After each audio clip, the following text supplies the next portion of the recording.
have you got ADHD? Asad Raffi, I'm a consultant psychiatrist. Aren't we all a bit ADHD? The answer is yes, we absolutely are. Doesn't mean we've got it. Attention deficit hyperactivity disorder. Who on God's earth would want a condition that sounds so negative? There's a 3-to-1 dominance of boys to girls. When you get to adult age, the ratio then becomes 1-to-1. You go into any prison, you look at the criminal justice system, and I would say up to 70% of people, maybe probably more, okay, have a significant element of ADHD. Now, we are not addressing those problems. 3 to 5% of the population. I suspect it's much higher. Females have been neglected for far too long. The link between ADHD and addictive behaviour is significant. If anyone says to you, has anyone ever said that you've got an addictive personality, say, I think what you mean by that is, have you got ADHD? Different sizes. Can you? Yeah. We'll send you the sizing kit. Oh. So when Anthony buys one for all of you, and then we track you. Yeah, we know exactly what time you've woken up, gone to sleep. Yeah, just do it for everyone, a bit of a social experiment. I think you get jealous because I sleep too much. But your quality might be crap. I don't think it is. How anyone can sleep for fucking 12 hours and have shit quality is beyond me. Trust me, trust me, they can. I don't sleep 12 hours. Are we good to go? Welcome to this afternoon's episode of the Journal of a Scout CEO. Welcome. Thank you, Anthony. Thanks for coming on, mate. So, for people who don't know you, give us a little bit of a background, your personal story, and how it led to being who you are and what you do today. Wonderful. I guess we probably won't have enough time for me to talk wax lyrical about my personal journey, but I'm Asad Raffi. I'm a consultant psychiatrist based over in Manchester. And I am the founder and medical director at Sanctum Healthcare, which is a private mental health and addiction service. Cool. So today, obviously, you cover quite a wide area, really, don't you, of different services, but we try and focus just on one of those services today, which is ADHD. Mm-hmm.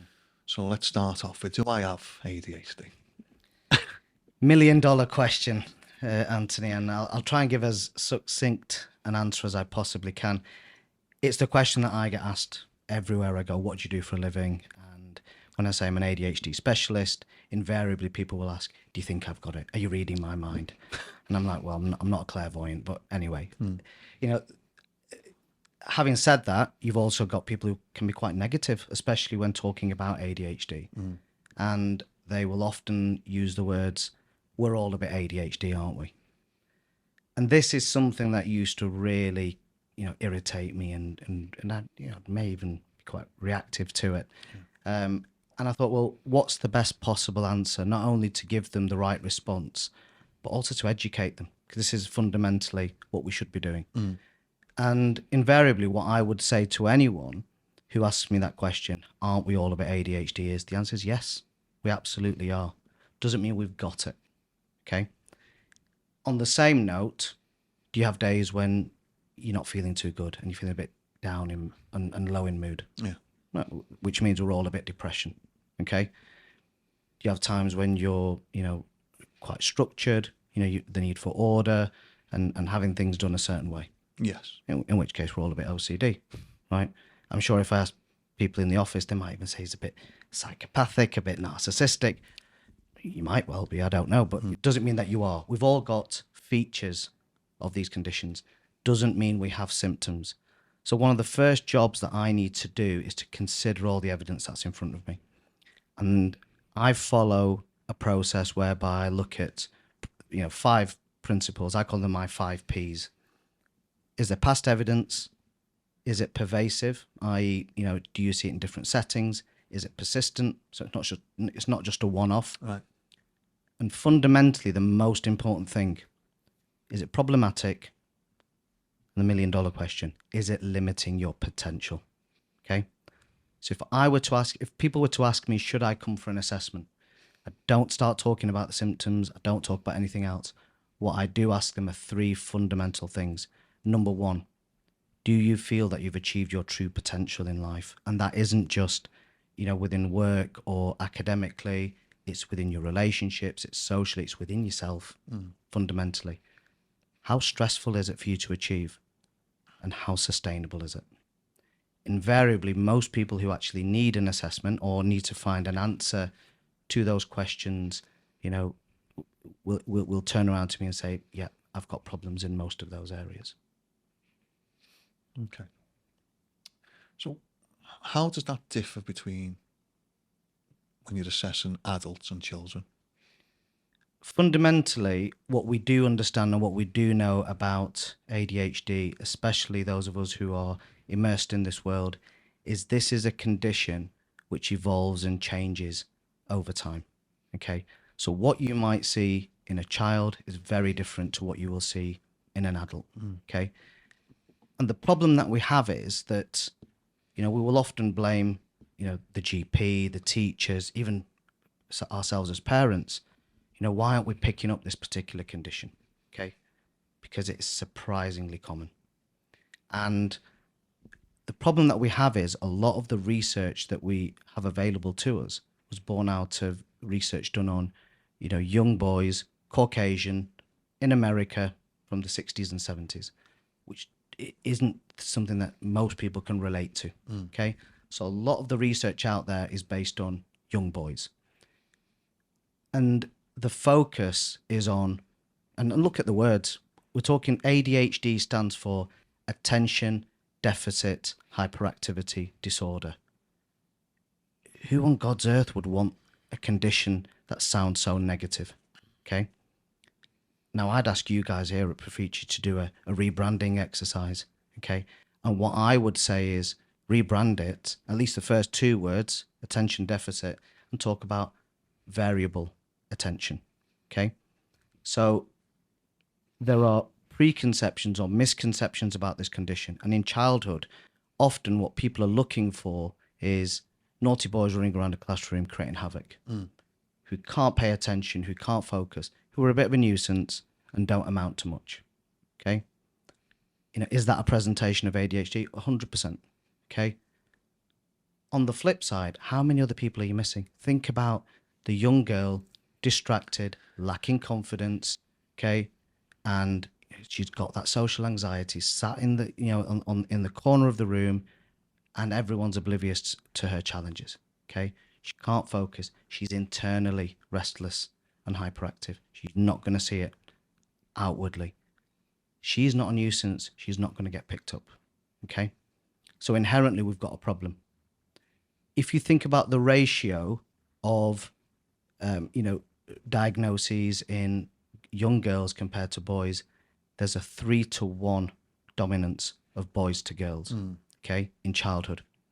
Now, as we get older, these symptoms, these, you know, these problems, the impact that this condition presents with starts to manifest, especially when you've got changes from, you know, you're moving from say one school to another, let's say primary to secondary, secondary into college, college, university, university into work. Those transitions will often unmask individuals because they're expected to become more independent.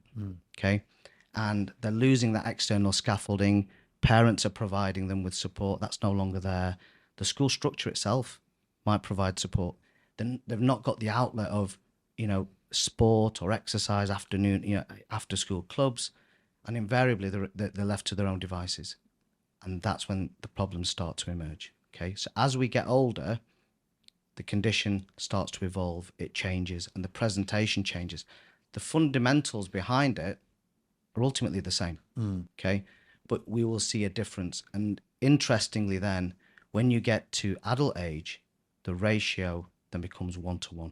Okay, right. So clearly something is unmasking and changing, certainly for females. And, you know, I'm sure we'll talk about that during the course of this discussion. But, you know, that's a major factor that we need to consider and we need to think about as well. What would you say are the, I don't know, maybe the 3 most common myths? Wow, there are so many. Yeah. Right. So what are the 3 most common myths? So number 1 is it's all about hyperactivity. You've got to have the hyperactivity, okay?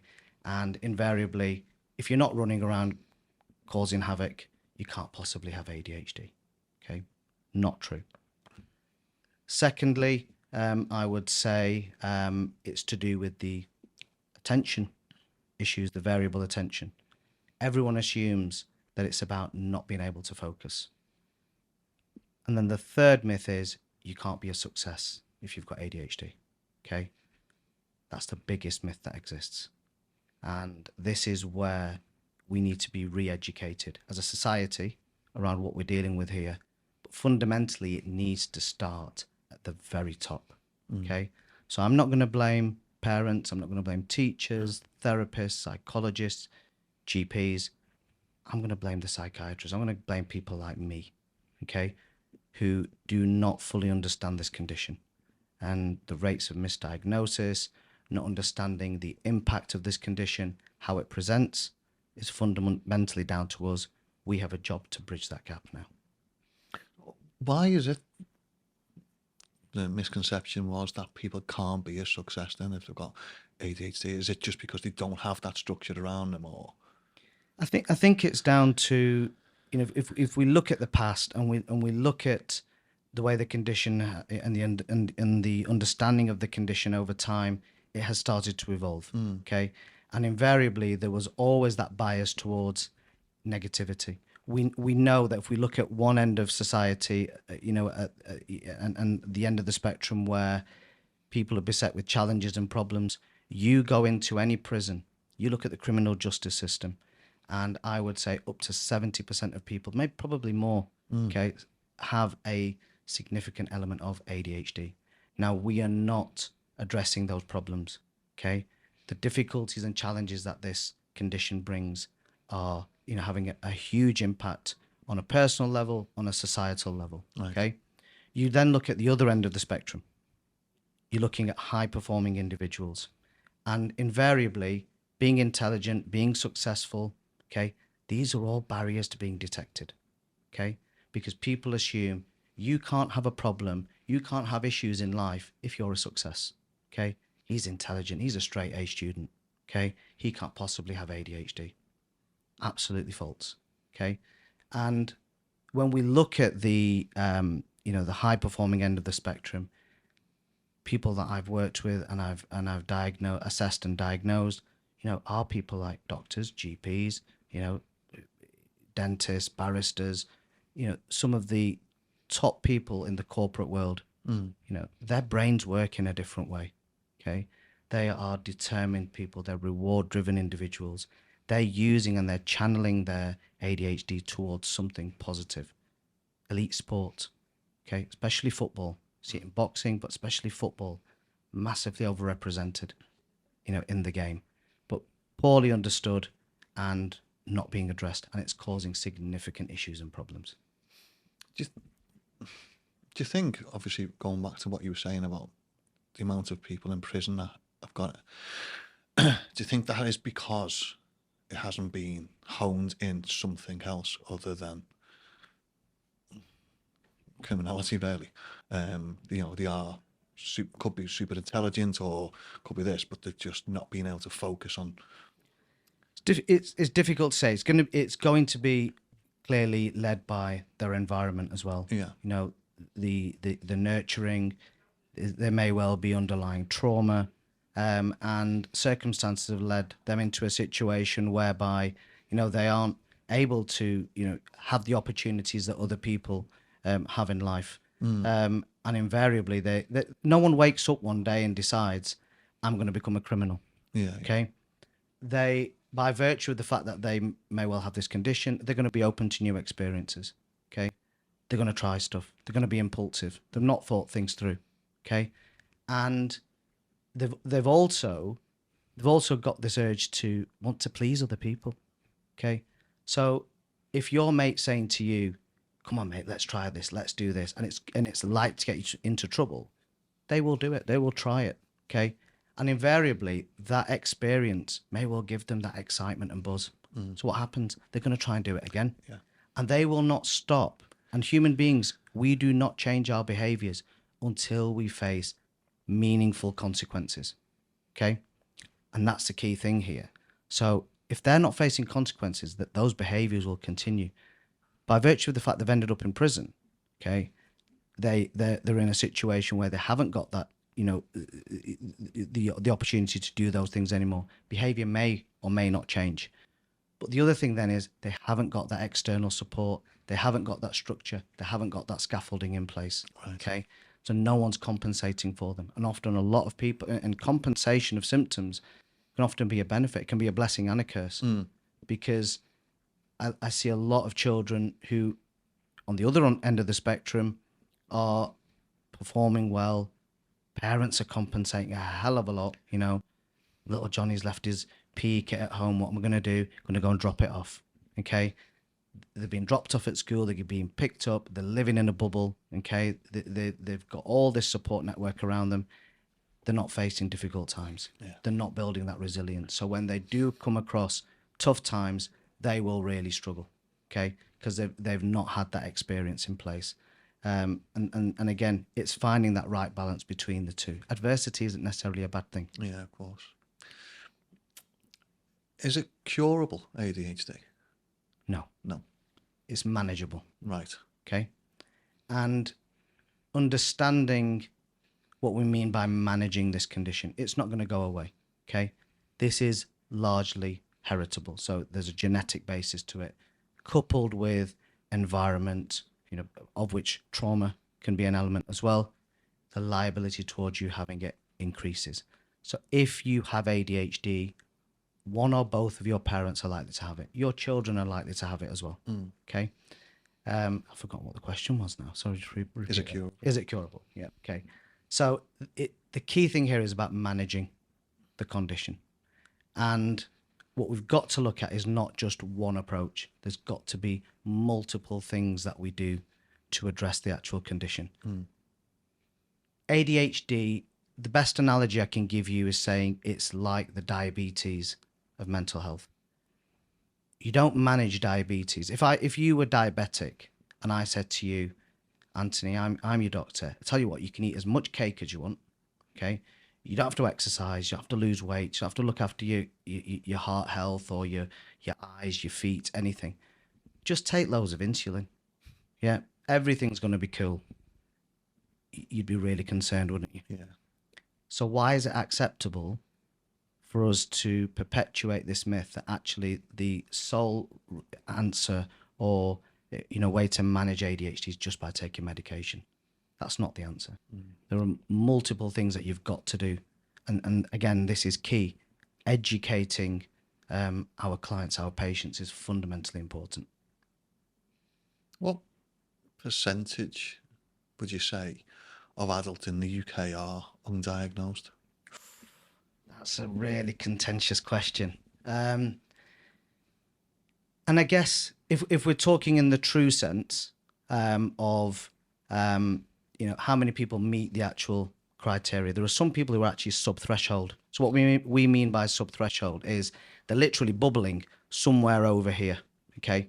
And it might be stressful events, challenges, difficulties in life, which when they become chronic, symptoms start to emerge, okay? So they're another group of people who may well fit the criteria. They say anywhere up to 3 to 5% of the population. I suspect it's much higher, okay? Because when we talk about what ADHD is and how it actually presents, that's fundamentally important. And that starts to give you an idea as to the gravity of what we're dealing with here, okay? Because this isn't just a mental health condition. It overlaps with physical health as well, okay? It sits alongside sleep issues. The predominant problem, the most debilitating element of having ADHD is the symptom which actually gets most misdiagnosed, least recognized, but it's the most problematic. It's the mood and the emotional symptoms, okay? It comes hand in hand with addictive behavior, okay? The most significant of which is sugar, craving carbs, sugar, overeating, binging, restricting, yo-yo dieting, trying to out-train a bad diet, okay? And ultimately disordered eating, but obesity and type 2 diabetes overrepresented. So let's look at society. Let's look at how many people are overweight. Let's look at how many people have got type 2 diabetes and other physical health conditions, which we'll talk about. Okay. Let's think about those individuals who've been diagnosed with depression and anxiety. Okay, because as a psychiatrist, we attract so much criticism of, oh, these guys are just really happy to start prescribing medication. Okay, what about the high rates of prescribing of antidepressants for depression and anxiety? And lo and behold, those people aren't getting any better. Okay, what's the reason behind that? Is it because they're possibly not depressed or anxious in the first place? So let's look at all the cohorts of people with the physical health issues, the addictive behaviors, the mood and emotional symptoms, the sleep issues. The number's going to be significant. Yeah. And we're not suggesting that the sole cause or reason for them having those problems is ADHD. What we're saying here is, let's try and understand whether that could be a part of or an explanation for their challenges as well. Because obviously ADHD is obviously sometimes misdiagnosed as anxiety or depression. What are almost the root causes that show it could be ADHD as opposed to?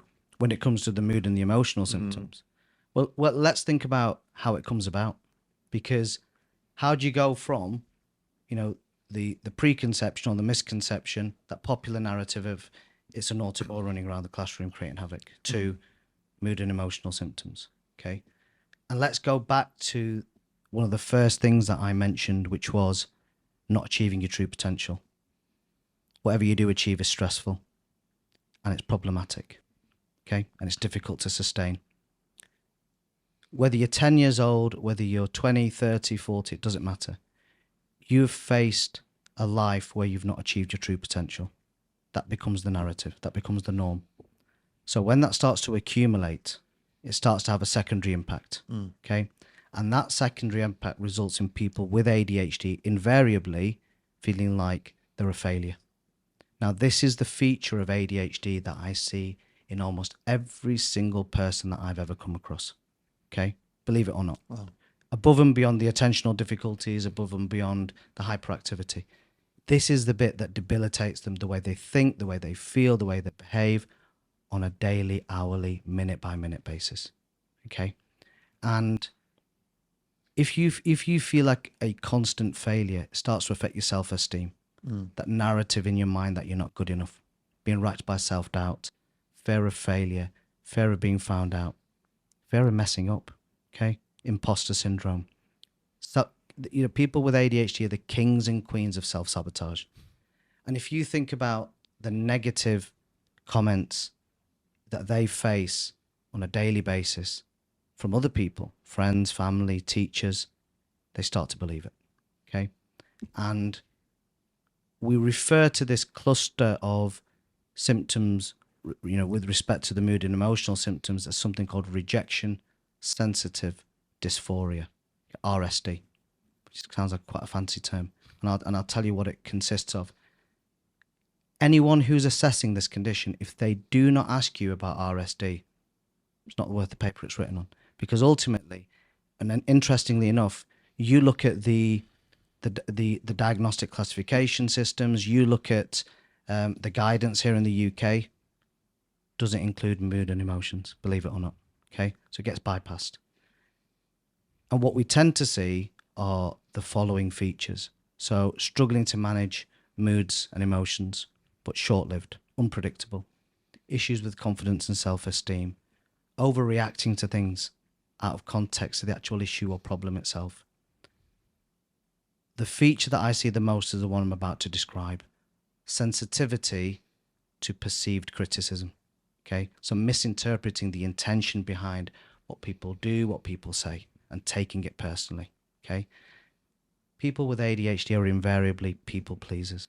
Okay, they have a very strong sense of injustice. Okay, and they will overpromise, and sometimes, they underdeliver, and that becomes a problem. Okay, they have a need for routine, structure. They develop adaptive strategies all the time to basically keep everything in their lives together. And often that gets misunderstood and misdiagnosed as other conditions, because when you're looking at an individual with ADHD and you can see routine, structure, and when that routine and structure goes away, they really decompensate and it really upsets them. often people think, is it an autistic feature or is it an autistic trait? Okay. And it's really important that you're able to distinguish between what's ADHD and what's autism. But then social anxiety, avoidance, and that avoidance is avoidance. It could be anything. Okay. Avoidance of dealing with your physical health. So, you know, I talk to dentists, would you believe it or not? And I say, make sure those people who are turning up at the last minute, you know, missing their appointments, okay, and you've got other features that you're going to see in there. They're demonstrating some of their avoidance tactics and strategies, okay. If they're teeth grinders, if they eating too much sugar, fizzy drinks because of the caffeine that they're after, could well have ADHD. Might explain a few things, but very, very avoidant, not paying the bills on time, things like that. Okay, and you know they're the best actors and actresses in the world, constantly putting on that social front, which becomes exhausting and debilitating. And dare I say it, people with the condition start to question their purpose. Okay, it can get to that extreme. Self-harming, okay, where self-harm isn't necessarily someone's way of communicating that they want to kill themselves or they want to die. Often, especially with females, they struggle to communicate how they feel internally. They struggle to even recognize it, never mind, you know, communicate it. The only way that you can release that frustration or tension often is by engaging in self-harming behavior, which can become repetitive and addictive in its nature. Okay.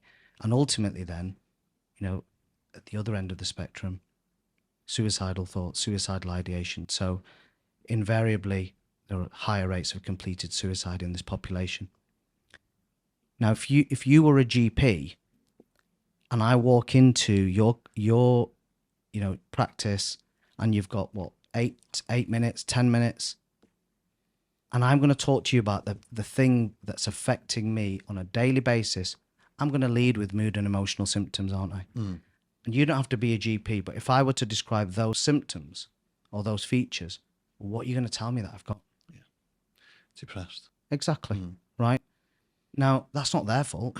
You know, we're leading with that narrative invariably. Okay. And this is where the skill comes in place. And actually what we've got to do is train and educate people in primary care. We've got to train the GPs. So, you know, I am always open to doing that. Okay. And I think we've got a duty to bridge, as I said before, we've got to bridge that gap. So you mentioned a few times regarding ladies and women, so like the impact of hormones. How can that sometimes change it or affect the diagnosis of ADHD? Where do we start? Okay. And it's I welcome the fact that we've got two men talking about hormones and female hormones, because it's about, sorry to swear, about bloody time we did. Okay. Women, females have been neglected for far too long in a male-dominated society. If you look at research around not just mental health, but physical health, but also ADHD, the contribution of hormonal change and hormonal fluctuations hasn't even been considered. Okay. We're still using archaic guidelines to inform how women present. Okay. It's inherently wrong. Okay. Because women, females, they present differently to men. Okay. And this is what we've got to understand. I often hear people say women are more inattentive. And I've got a problem with that, because then you automatically dismiss the hyperactivity.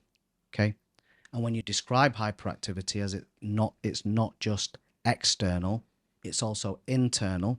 Okay. And that internal hyperactivity presents as that constant sense of inner restlessness. Yeah. Which is where, you know, people assume it's anxiety, but it isn't.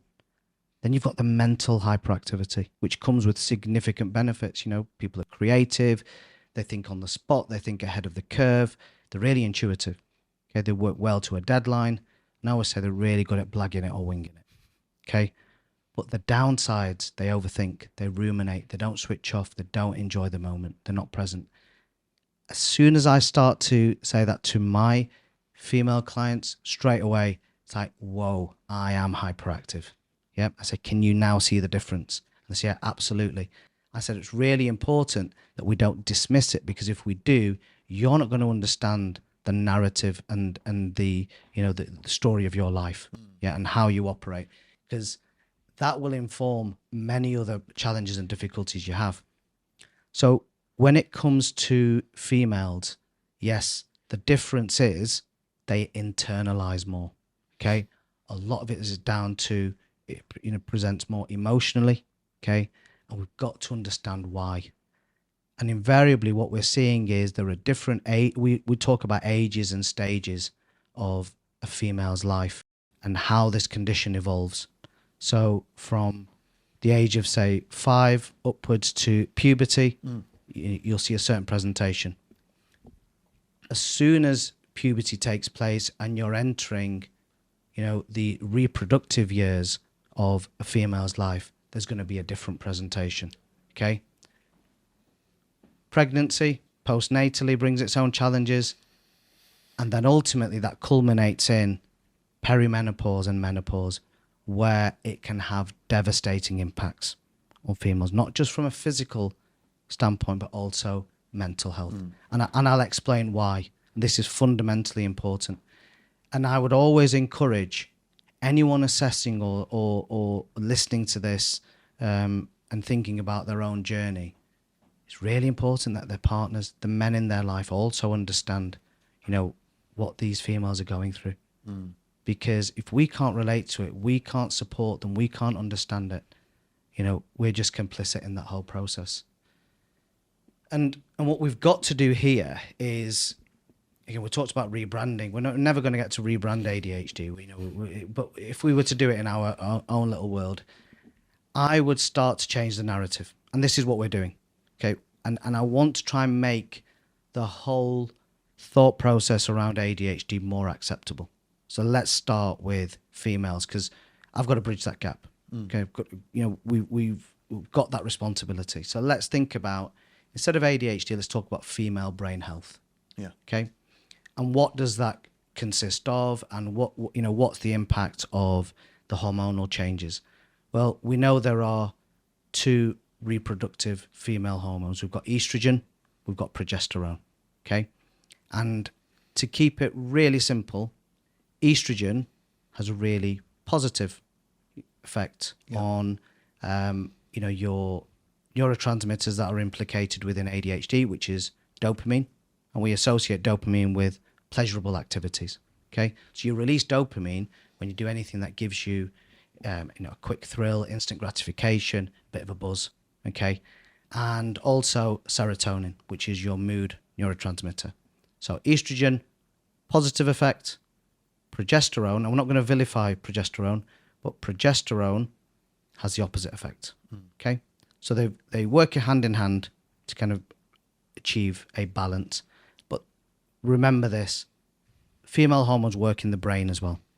Now, when we're thinking about women during the reproductive years, what happens is that when there are hormonal changes, specifically in the second half of their menstrual cycle, okay, we see a significant change in ADHD symptoms. ADHD symptoms get a lot worse.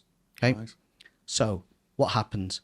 You ovulate around day 14, and then what starts to happen is your estrogen levels start to drop before you due on your period. Progesterone levels go up. And I've really simplified that. Now, what you will tend to find at that point is the symptoms that we've talked about, the attentional difficulties, the hyperactivity, the impulsivity, okay, and what then comes alongside that are sleep issues. You've got the mood and emotional symptoms, the liability towards the addictive behaviors. These all start to increase, okay? So we see a significant change. So what we do to address that is to say, think about potentially using hormonal contraception, okay? And we're talking about using combined pill or some kind of variation of that.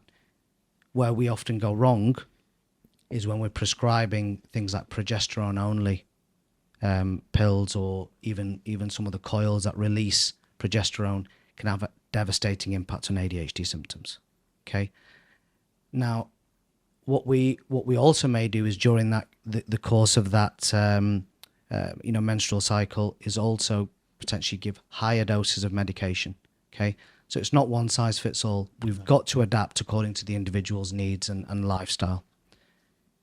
Interestingly, when you fall pregnant, estrogen levels go through the roof, and often women who have ADHD will find symptoms start to go away because estrogen levels are all-time high, okay, but doesn't last long because postnatally there's a significant drop, coupled with all the other changes in life, all the other stresses, you know, new baby, all those adjustments. The last thing on their mind is, have I got ADHD? Okay, where we do start to unmask many females is at the time of perimenopause and menopause. And if you think about how long females are now living for, they're spending almost half of their life in a menopausal state, okay? And dare I say it, estrogen is probably the most powerful hormone in the human body. I don't think any man could understand what it's like to stand in a female's shoes, okay? Such is the devastating impact. And we think about perimenopause and menopause. This is when your estrogen levels, your progesterone levels are dropping, and you know, effectively it gets you to a stage where it's affecting not just your reproductive health, it's affecting your bone health, your immune health, your heart health, okay, also your brain health. It has an impact on every system in the body, okay? And this is where, you know, we've got captains of industry, you know, leaders within the corporate world who've been rendered, you know, a shadow of their former self, and, you know, losing the confidence, previously been using potentially their ADHD towards, you know, real success. But this has started to, you know, unmask the reality. And this is where the symptoms start to get a lot worse. And we're not just managing then the hormonal changes, we're looking at the cardiovascular risks, we're looking at all the other elements from physical health as well as they're managing the ADHD, okay? So the other thing to then consider is, regardless of whether you've got ADHD or not, purely due to hormonal changes, females during the second half of their menstrual cycle and in the course of the menopause will have changes in their brain health. They're not going to be able to focus as well.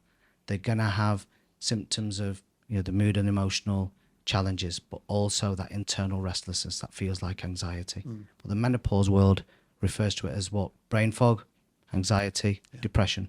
Or is it? That's what we've got to look at. Social media, that's led to more of an awareness, an increased awareness of ADHD, but also self-diagnosis. How do you feel the roles of platforms such as TikTok and Facebook and Instagram playing in and around ADHD at the moment? Again, really important and valid question, because it is a blessing and a curse. It's raised a huge amount of awareness.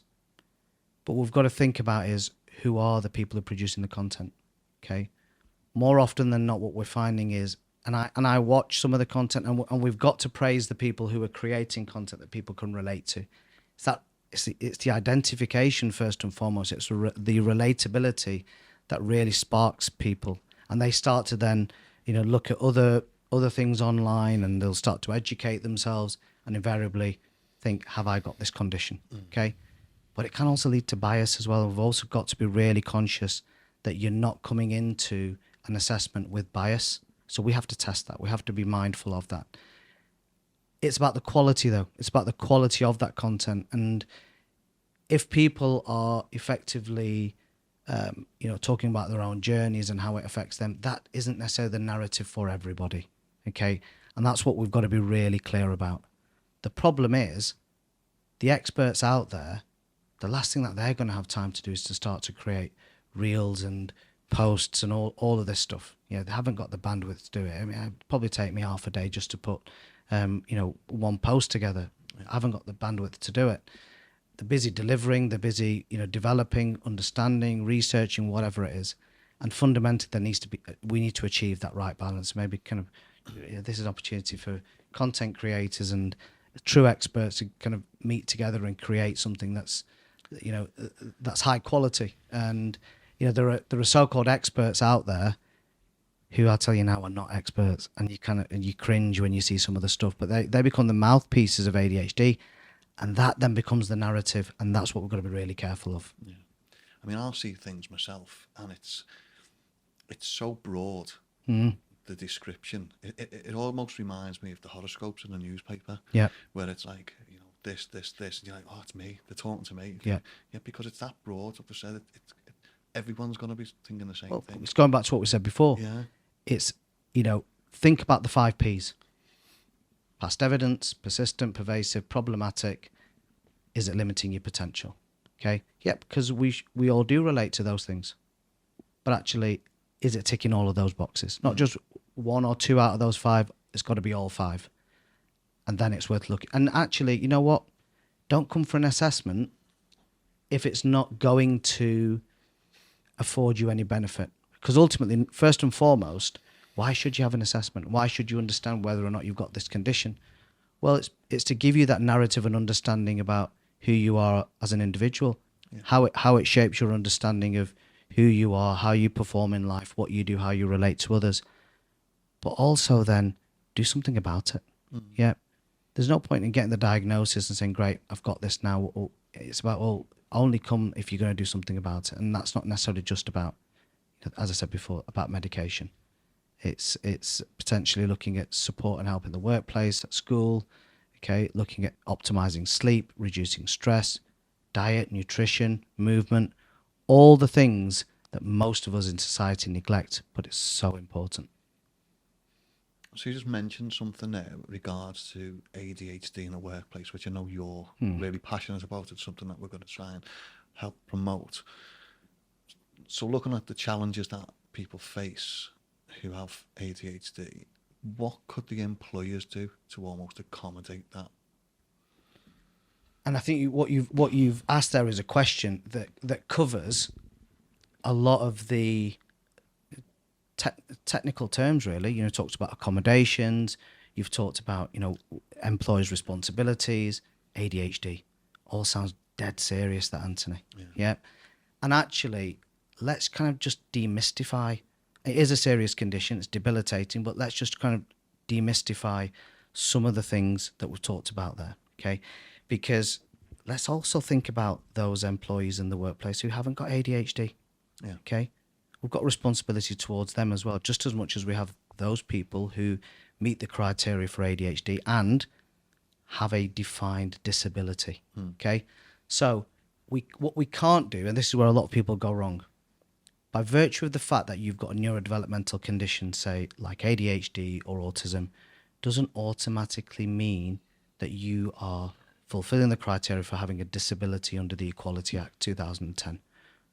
We have got to be able to assess it. We will do an assessment, a disability assessment, and actually understand the severity of that disability, okay?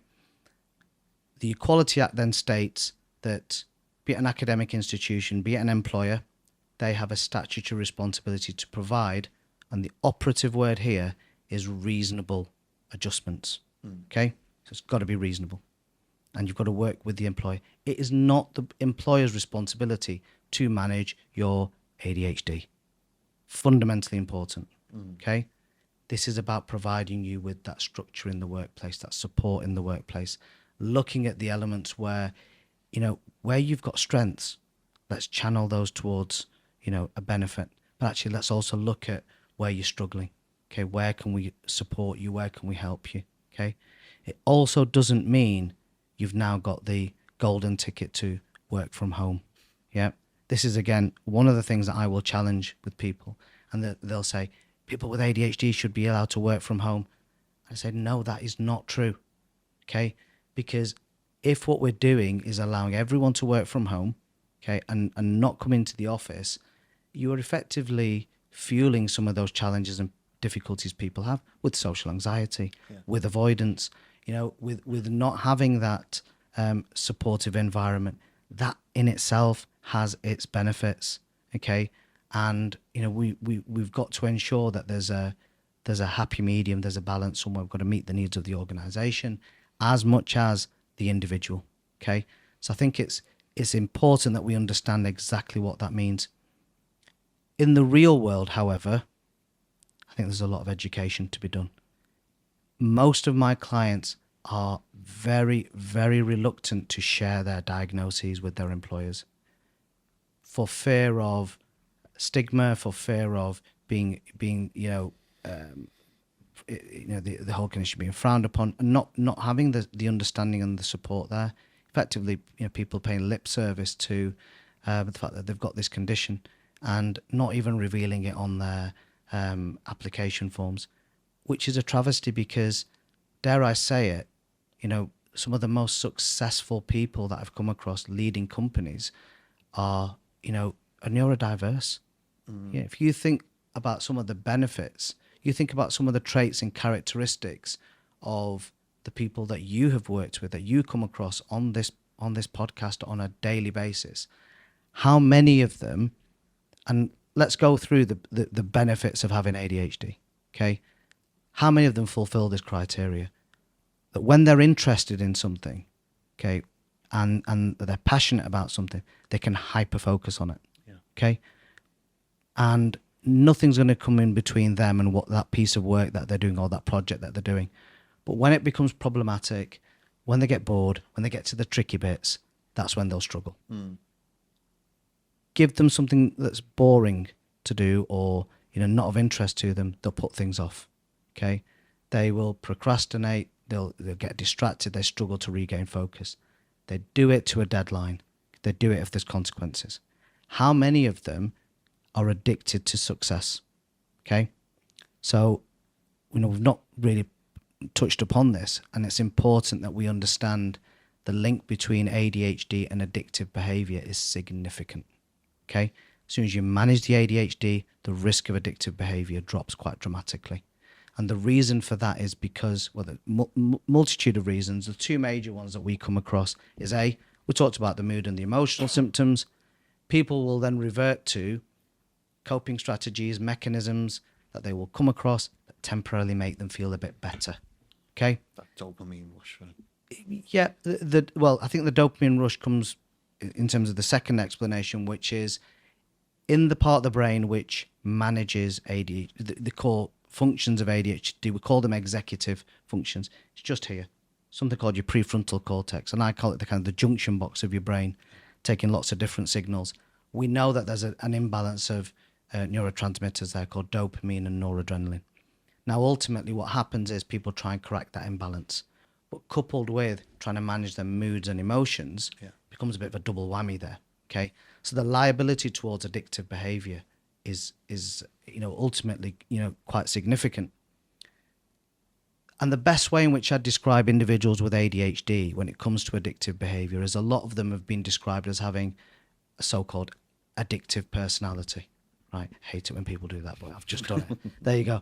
But having that addictive personality, and there's no such thing. Clinically, there's no such thing.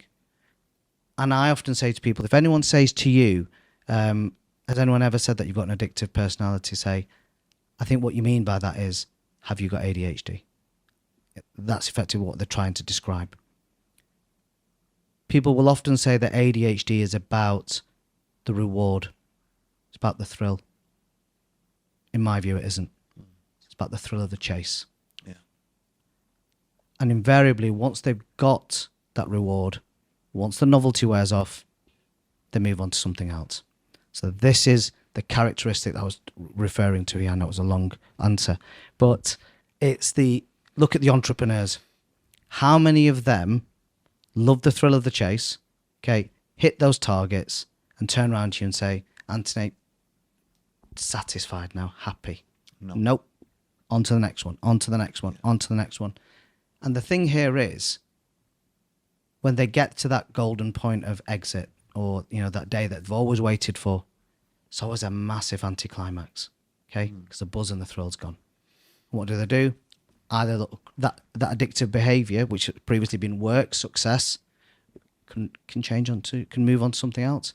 But you'll see features of them already. How many of them are overweight? How many of them have got a drug or a drink issue? How many of them have got sexual indiscretions going on? Okay, so we'll see behavioural elements of it. Social media use, gaming, impulsive buying.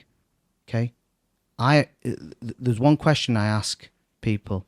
I say, if you're on first name terms with your Amazon delivery driver, you've got a problem. Okay. And last week someone said, yeah, he's called Paul. Right. So I said, you've got a problem. There you go.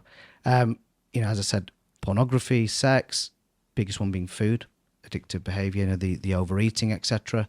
Driving related issues. Yep. They use their hyper focus to absolute effect because they know where all the speed cameras are. They know where the coppers are hanging out. They get caught when they least expect it. Okay. And they can't sit in traffic. They're always trying to beat the clock. They forget to pay their parking fines. All of the above, you'll see. But gambling, engaging in adrenaline type sports, these are all the behaviors that you'll start to see. It starts to build a profile. But then substances like food, sugar, carbs, hyperpalatable foods, convenience foods, caffeine, nicotine. And nicotine's a big, big challenge right now because we've got vape. Vape's a sexy product for young kids. Colourful, smells nice, looks good. They're using Apple as inspiration for their marketing campaigns and the way they're designing their products. So which kid's not going to be attracted towards it? But ultimately, all of these things release dopamine in the brain. Okay. And invariably, again, a bit like the example that I gave you about criminality, no one wakes up and decides, I want to become addicted to nicotine. They'll come across it accidentally. They'll be open to those new experiences. They'll try it. It will give them a benefit, a therapeutic benefit, a reduction of symptoms, moods improving. They're able to. It's giving them the clarity. It's chilling them out. They're going to want to do more of it. This is why people with ADHD will gravitate towards substances like cocaine. Okay, they will gravitate towards cannabis, alcohol, and all of the other things, the sugar, the nicotine, and the caffeine. But it comes as no surprise because when we manage the condition, what do we prescribe? We prescribe stimulants. Okay, and they work by correcting that dopamine imbalance in the brain. Okay, because it sounds like a bit of an oxymoron saying, why would you give a stimulant to someone who's stimulated? Well, understand that it blocks, the reason why you've got that imbalance of dopamine in the first place. So it's important to understand the mechanism behind it as well. You mentioned earlier about the research being quite outdated. Where do you see future of ADHD research heading? What advancements are you most excited about? Is there any technologies or? There's lots of interest in ADHD, and invariably research is going to be informed by drug companies, okay, now tech companies as well, okay, and there is people understand ultimately the market size is huge. It's children, it's adults, females, it's society, and invariably what we will start to now see is a move not necessarily away from medications. There isn't really a market to develop new medications for ADHD because those that exist work well. Okay, so where is the market going to go? It's certainly going to go towards helping to understand, what's actually going on under the bonnet.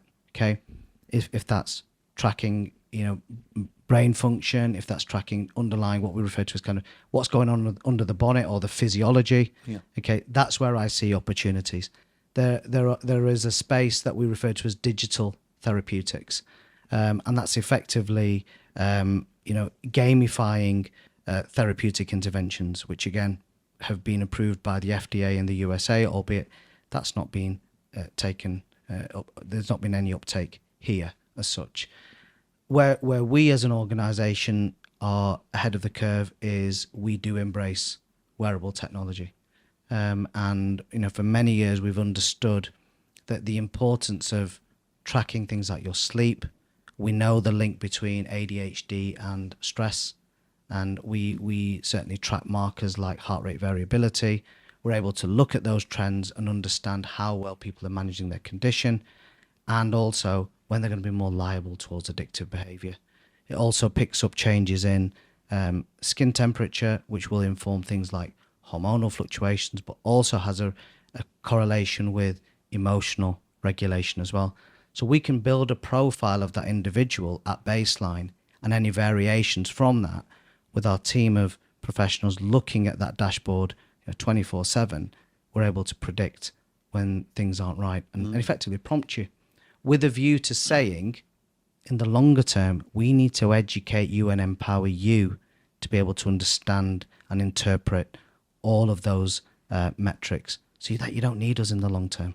Okay, that's where I want to get this to, is a point where we are educators. We're not just the pen pushers with the prescriptions and doing the diagnosis, sat behind a desk. We're the educators, we're the facilitators, we're empowering you to understand, what this condition is and how you can best manage it. And, we're going some way towards doing that as a service. I mean, all of our clients are going to be given these in the future. Okay, they have the option of, having one of these wearable rings. This is called an Aura ring. Not trying to do a plug for them, by the way, but yeah, we're a partner of Aura Ring, and we will utilize that technology, in a way that's it's actually not been designed for. But this is where we've got to be, more flexible and certainly more forward thinking in how we look at how we bring together the well-being or the wellness space with ADHD and the healthcare space as well, bringing the two together. So obviously you've talked a lot about ADHD. Let's talk a little bit about yourself. Your daily habits that keep you productive, and how do you maintain a work-life balance? Put me on the spot here, Anthony. Work-life balance. Don't have one. Oh. A, I'm human. And B, I am someone who has this condition. And invariably, I'm not perfect. I get it. I know the research, the evidence. I've got the experience of having seen thousands of people with this condition. But ultimately, for me, what gives me the edge in terms of truly understanding the perspective of that person sitting opposite, to me, is the fact that I have lived experience. Yeah. 47 years of, I know you're surprised and shocked to hear that. Well, yeah, 47 years, Plus believe it or not. Yeah, plus that, plus that. Tough paper around me. 47 years of having this condition enables you to understand the perspective of other people pretty well. And if I can turn around to someone and say, I get it, it means that I do. Okay. And I must name check my daughter Hannah as well. She's going to kill me for saying this, but I'm also the parent of a child with ADHD. Okay. And, is it smooth sailing? Having an adolescent in your life is never smooth sailing. Okay. Couple that with ADHD. What are the benefits? A very bright, intelligent young girl, super sharp, super quick. It gives me a run for my money. But it comes with its challenges. Mornings are difficult. Getting to sleep at night time's really tricky. Okay, comes with other difficulties as well. But you know what? You get somewhere towards being able to manage, and ultimately helping her to achieve her true potential. So, understanding it from a parent's perspective, a personal perspective, and a professional perspective is really helpful. And I've got to be super rigid. I've got to be super structured. Going back to what we were saying before, I've got to have a plan. My to-do list is never ending, okay? But I've got to be kind to myself. I don't just have a to-do list. I've got to have a done list as well. Because if I forever look at my to-do list, it's just going to get me down. Because it never gets smaller. But actually, you've got to celebrate the successes. Number one, if there's one takeaway right now that you're going to ask me for, I don't know whether that was one of your questions, but if there is one thing that if I could fix in absolutely every individual on this planet, regardless whether you've got ADHD or not, it's actually sleep. Okay? We neglect it way too much. And I have to really work hard and be disciplined around not just making sure that I get enough sleep. I've got to have good quality sleep as well. Okay? And that, when it's compromised, will play havoc with my ADHD symptoms. Okay? And no amount of medication compensating for it is going to make it easier. In fact, it's going to have to work a lot harder. Okay? I've got to manage stress. I ain't getting any younger. Okay? And, stress, my diet, my nutrition, my exercise. Fundamentally, I know that exercise works for me. And on the days that I don't exercise, it will be harder. And I know that if I train first thing in the morning and I'm getting light exposure, because that's really helpful for sleep, you know, these are the things that help. So it's, as I say, you know, evidencing there, it's a combination of things that I've got to do. Okay. There is no hack as such. There's no magic formula. There is no magic pill. Anyone who tells you that doesn't know what they're talking about, or is a complete liar. Yeah.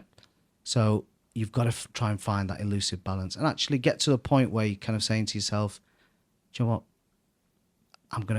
I need to be satisfied with what I've got and what I've achieved. And we live in a society now where we're constantly bombarded with pressure, expectation, and that's something that you've got to manage from within. What does the next 5 years look like for Sanctum? Growth in a positive way, and ultimately where we would like to take the service is to make it more accessible to the wider population. Yeah. We are looking at new sites here in Liverpool, okay, a city that's really close to my heart. I spent a lot of my childhood here, and also in the Big Smoke down in London, possibly even looking at international locations as well. So we've had a lot of interest. We would not be doing ourselves any kind of favours if we weren't to consider, you know, local cities. We get a lot of people coming from places like Merseyside, and we've actually got to make the process a lot more accessible for them as well. So certainly Liverpool, London, possibly Middle East. You know, we'd look at those areas. We are not necessarily expanding into new territories clinically. We're looking at really kind of expanding our services into areas like sleep. So full sleep program, which is a combination of physiological tracking, the gold standard, which is a psychological approach called CBT for insomnia, all digitized, and combining that with medications. But, you know, one of the biggest growth areas for us and areas of interest for us is that intersection between mental health and physical health. But also, as I said before, most importantly, female brain health. So they're the areas that we're, you know, focusing on for now. But ultimately, we want to be in a position where we can make this service available to also those people who can't afford to pay for, you know, these assessments privately. We are working on a pro bono, not-for-profit arm of the service as well, which is fundamentally important to get into those communities, which we can all relate to. Yeah. Okay, I'm sure you can, I can. It's where we've grown up. It's where we, you know, it's what's close to our heart. And, you know, we're not being put in these positions not to be able to give back. So ultimately for me, that's the ultimate goal. And hopefully success for the business means personal success for me, which allows me to do some of these things, which we're already doing, but I'd like to be able to do that on a greater scale. Last question. Can you sum Sanctum up in 3 words? Got 4. Go on. We give a damn. Nice. I like it. Yeah. So, thank you very much. Been Thank very you. insightful. Pleasure. Cheers, buddy. When you come for an assessment? No. Okay.